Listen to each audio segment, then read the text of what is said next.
नमस्ते और हमारे चैनल में आपका स्वागत है। यह संदीप की कहानी है। यह मेरे और मेरे बेटे के बारे में है। मेरा एक बेटा है जो छात्रावास में पढ़ता है और फिर वह घर आता है। इसका खूब आनंद उठाइए। इस समय मेरा इकलौता बेटा हॉस्टल से आया था। मेरे बेटे को छात्रावास छोड़ना या कहीं जाना पसंद नहीं है और मुझे वहां रहकर पढ़ाई करने की अनुमति नहीं थी। जब मैं घर पहुंची तो मेरे बेटे ने कहा, मैं सच में बोर हो गया हूँ, तो चलो कहीं चलते हैं। इसलिए मैंने अपने बेटे के साथ कहीं जाने का फैसला किया। मैं नैनीताल जाने की योजना बना रहा था, इसलिए मैंने उसी दिन अपना सामान पैक किया और अगले दिन नैनीताल के लिए निकल गया। मुझे नहीं पता था कि मेरा बेटा मुझे पत्नी बनाकर रखेगा। इसे आप आगे समझ सकते हैं। तो चलिए इस कहानी से शुरू करते हैं। मेरा नाम साधना है। मेरी शादी एक बहुत अमीर परिवार में हुई है। मेरे पति एक बहुत ही खुशहाल बिजनेसमैन हैं। वह अपने बिजनेस के कारण हमेशा विदेश में रहते हैं। 1 साल बाद ही मेरे बेटे का जन्म हुआ और तब मेरे पति मेरे साथ नहीं थे, क्योंकि यह पल एक महिला के जीवन में सबसे महत्वपूर्ण होता है। हम कम ही साथ रहते थे। नौकरी की वजह से मैंने अपने बेटे को अकेले पाला, उसे अच्छे से पढ़ाया और उसमें अच्छे संस्कार डाले। वह 5वीं कक्षा तक मेरे साथ पढ़ा और फिर उसे बोर्डिंग स्कूल भेज दिया गया। कई वर्षों तक एक बोर्डिंग स्कूल में पढ़ने के बाद उन्हें मलेशिया में पढ़ने के लिए भेजा गया। वह एक छात्रावास में रहता था और अपने बेटे और पति के चले जाने के बाद उसने पढ़ाई शुरू की। मेरे पति मुझे कहीं नहीं ले जाते, मैं हमेशा घर पर अकेली रहती थी। इसलिए मेरा बेटा मुझे समय समय पर फोन करता था। मेरे पति ने मुझे फोन तक नहीं किया। मुझे लग रहा था कि मेरे पति का विदेश में किसी के साथ अफेयर चल रहा है, लेकिन मैंने अपने बेटे को कभी इस बारे में नहीं बताया। मुझे इसका पछतावा हो सकता है, लेकिन मैं चाहता था कि मेरा बेटा शांति से अपनी पढ़ाई पूरी करे और जल्दी घर आ जाए। इसलिए मैंने चुपचाप सब कुछ सहन किया, लेकिन धीरे धीरे समय बीतता गया और मेरी भूख और प्यास बदतर होती गई। मेरी बीमारी ने मुझे अकेला छोड़ दिया। जब मैं डॉक्टर के पास गई तो उन्होंने कहा कि तुम्हें किसी ऐसे व्यक्ति की जरूरत है जो हमेशा तुम्हारे साथ हो और तुम्हें हमेशा खुश रखे।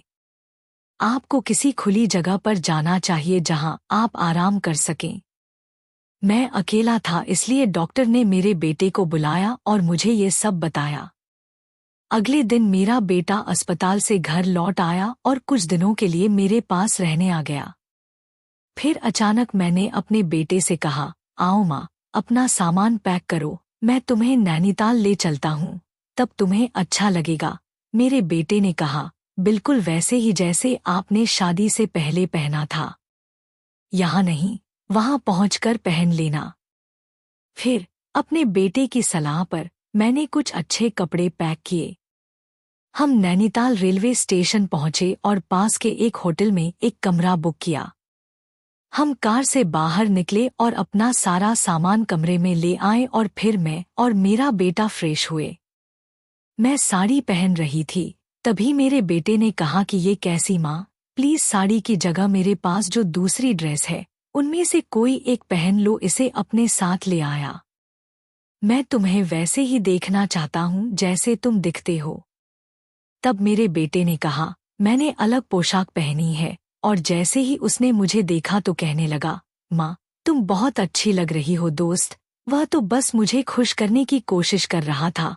मेरा बेटा मुझे एक दौरे पर ले गया। चूंकि मैं चलते चलते थक गया था, इसलिए मैंने अपने बेटे से कहा, चलो होटल वापस चलते हैं, और उसने कहा, ठीक है, होटल में मिलते हैं। रात हो चुकी थी जब मैंने ऑर्डर किया और वहीं खाना खाया और फिर मेरा बेटा मुझसे बात करने लगा। मैंने कहा चलो सो जाते हैं, लेकिन वो कहने लगा कि नहीं, आज तो रात भर हाँ बोलता रहा।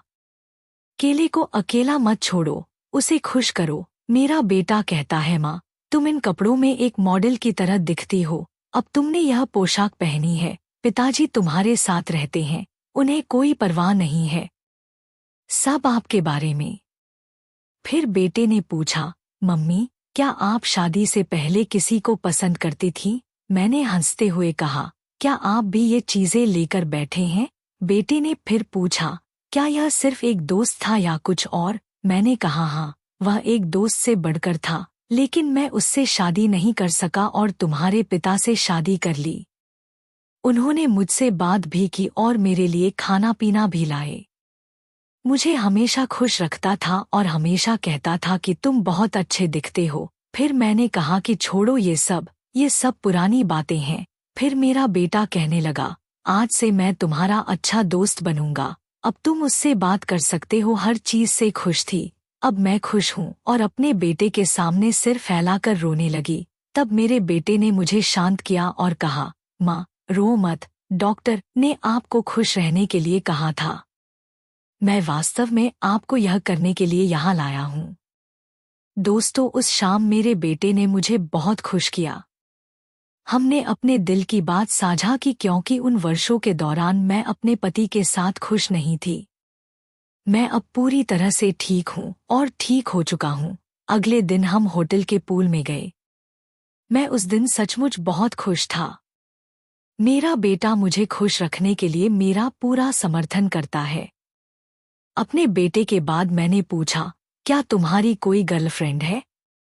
मेरे बेटे ने हाँ कहा, लेकिन आपकी तरह वह किसी के साथ अपनेपन की भावना साझा नहीं करता। मेरे बेटे ने मुझे अपने और अपने दोस्तों के बारे में सब कुछ बताया। तब मेरे बेटे ने कहा, अब हम साल में एक बार किसी खूबसूरत जगह पर जाते हैं। घबराओ मत, मैं तुम्हें जरूर ले जाऊंगा और तुम्हें हमेशा खुश रखूंगा। फिर मैंने उससे कहा, केवल मेरे पति ही मुझे खुश कर सकते हैं। क्या तुम मेरे पति की तरह रह सकते हो? फिर मैंने कहा, यह समझ में आता है, क्योंकि मेरे बेटे ने भी मुझे अस्वीकार नहीं किया। दोस्तों, क्या आपको इस कहानी में मजा आया? अगर आपको वीडियो पसंद आया तो अगले वीडियो में मिलते हैं।